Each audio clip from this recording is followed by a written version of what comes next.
দুইটি মেয়ের স্বপ্ন পূরণের গল্প আজকে তোমাদের সাথে শেয়ার করব।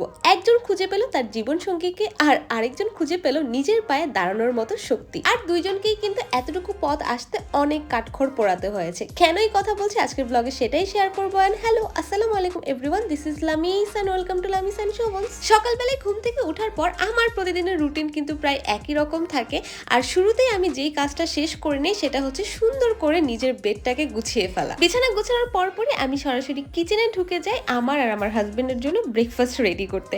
যেহেতু সকালবেলা দুধ চা ছাড়া আমাদের দুইজনেরই চলে না, তাই আগে ভাগে চাটা বসিয়ে দিই, সেই সাথে একটা ডিম সিদ্ধও বসিয়ে দিই, কারণ ডিম কিন্তু সকালের নাস্তার জন্য খুবই ভালো। এমনিতে পরোটা আর মিষ্টি আমার খুবই পছন্দের খাবার, আর একই সাথে পছন্দ আমার হাজবেন্ডের সাথে একসাথে বসে চা খাওয়া। আচ্ছা, ভিডিওর এতটুকু দেখে নিশ্চয়ই বুঝতে পেরেছো আজকে আমাদের বিয়ের একটা দাওয়াত রয়েছে, তাও আবার আমাদের খুবই ক্লোজ একজন মানুষের বিয়ে। যেই দিনে আমি বিয়ের কোনো দাওয়াত বা এই ধরনের কোনো প্রোগ্রামের কথা জানতে পারি, সেদিন সকাল থেকে আমার মন মেজাজ বেশ ফুরফুরে থাকে। বিয়ের দাওয়াতে যাওয়ার জন্য রেডি হতে হতে তোমাদের সাথে আমার জীবনের সবচেয়ে গুরুত্বপূর্ণ একটা ঘটনা শেয়ার করে ফেলি। তোমাদের সবার জন্য এই গরমের মধ্যে কমফোর্টেবল আর একেবারে স্টুডেন্ট বাজেটের মধ্যে আমি বেশ কিছু ড্রেসের কালেকশন নিয়ে এসেছি। কারণ আমি যখনই কোনো সুন্দর ড্রেস পরি, তোমরা প্রায় আপুরাই আমাকে ইনবক্স করো, আপু ড্রেসটা কোথা থেকে নিয়েছো, কোন পেজ থেকে নিয়েছো। তারা কিন্তু এখন থেকে সরাসরি আমার পেজ থেকে ড্রেস নিতে পারবে। যেসব আপুরা অনেক কালারফুল ড্রেস পছন্দ করো কিংবা একটু সাদা মাটা, সব ধরনের কালেকশন কিন্তু আমি তোমাদের জন্য নিয়ে এসেছি। আর টু পিস এই সেটগুলোর দাম হচ্ছে মাত্র 999 টাকা। আমাদের পেজ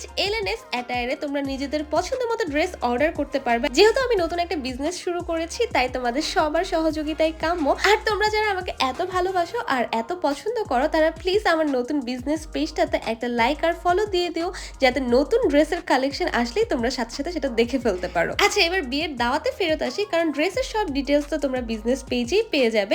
তো এই হচ্ছে আমাদের লাল টুকটুকে বউ, মাশাআল্লাহ আপুকে এত বেশি সুন্দর লাগছিল। আর আজকে আমাকে আর শোভনকে কেমন লাগছে সেটাও কিন্তু কমেন্ট করে জানিও। বাই দ্য ওয়ে, আজ কিন্তু আমি আমার আম্মুর গিফট করা মেরুন কালারের সেই জামদানি শাড়িটা পরেই ফেলেছি, আর শাড়িটা এত বেশি সুন্দর। আর তোমাদের সাথে তো অলরেডি শেয়ার করেই ফেলেছি, ইদানিং শাড়ির প্রতি আমার অন্যরকম একটা ভালোবাসা কাজ করছে। যাই হোক, শুরুতেই কিন্তু আমি দীপা ভাবির সাথে বেশ কয়েকটা ছবি তুলে ফেললাম, কারণ জানি একটু পরে যখন বরপক্ষ চলে আসবে ভাবিকে আর খুঁজেও পাওয়া যাবে না, কারণ সে এতটাই ব্যস্ত থাকবে। আর ব্যস্ত থাকাটাই একদম স্বাভাবিক, কারণ ফ্যামিলির কোনো আপন মানুষের যখন বিয়ে শাদী হয় তখন না কাজের কোনো কুল কিনারা পাওয়া যায় না। তো যাই হোক, এদিকে দেখলাম যে বরযাত্রী আসার জন্য গেট ধরার সমস্ত আয়োজন রেডি হয়ে গিয়েছে। এদিকে নতুন জামাই বরযাত্রী নিয়ে গাড়ি থেকে নামা মাত্রই কিন্তু সবাই মিলে গেট ধরে ফেললো। আমার কাছে না বিয়ে বাড়ির সব থেকে মজার পার্ট কিন্তু এটাই লাগে, গেট ধরার সময় যে তর্ক বিতর্কটা হয়, মাই গড, এটা এত বেশি মজার আর ফানি হয়। তো সব শেষে ডিমান্ড ফুলফিল হবার পর জামাইকে ভিতরে প্রবেশ করার অনুমতি দেওয়া হলো।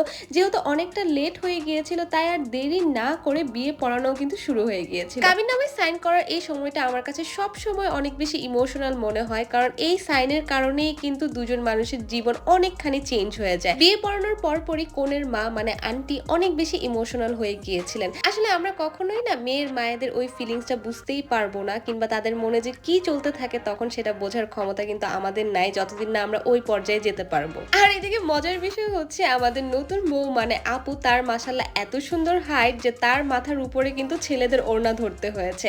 তো ছেলেরা ওড়না ধরে নতুন বউকে এখন বরের কাছে নিয়ে যাচ্ছে। আপুকে দেখে আমাদের নতুন বর মাশাআল্লাহ এত সুন্দর হাসি আর সুন্দর একটা ফ্লাওয়ার বুকে দিয়ে কিন্তু বউকে বরণ করে নিল। আর এর পরপরই কিন্তু সময় হয়ে গেল মালা বদলের। আসলে এই মালা বদল, আয়নায় মুখ দেখা, এই সব কিছুই কিন্তু একজন বর আর বউয়ের জন্য অনেক বেশি স্পেশাল মোমেন্ট হয়ে থাকে। যাই হোক, এদিকে সবকিছু শেষ করতে করতে কিন্তু বেশ রাতও হয়ে গিয়েছিল, আর আমরা ওয়েট করছিলাম বিয়ের খাবার খাওয়ার জন্য। আমি আর সাফা ভাবি এদিকে গল্প করতে করতে বলছিলাম বিয়ে শাদীর পোলাও আর রোস্ট না একটা অন্যরকম টেস্ট হয়, মানে আমরা বাসায় যতই ট্রাই করি না কেন বিয়ে শাদীর এই খাবারের মতো কিন্তু করা সম্ভব না। আলহামদুলিল্লাহ, খাবার বেশ মজা ছিল, আর সবার শেষে আমি জর্দা আর বোরহানি খেয়ে উঠে পড়লাম। খাবার দাবারের পর্ব কিন্তু একের পর এক চলছিল, আর এদিকে দেখলাম বর আর কনের মা বাবা নতুন জামাই বউকে গিফট দিচ্ছিলেন। মা বাবার দেওয়া এসব গিফটস গুলা কিন্তু বর আর কনের জন্য সারা জীবনই অমূল্য রত্ন হয়ে থাকে। তোমরা নতুন দম্পতির জন্য অবশ্যই অনেক অনেক দোয়া করে দিও। সো আজকের মতো ব্লগ এই পর্যন্ত। কেমন লেগেছে বিয়ের ব্লগটা অবশ্যই জানিও। Thanks for watching, tata bye bye, আল্লাহ হাফেজ।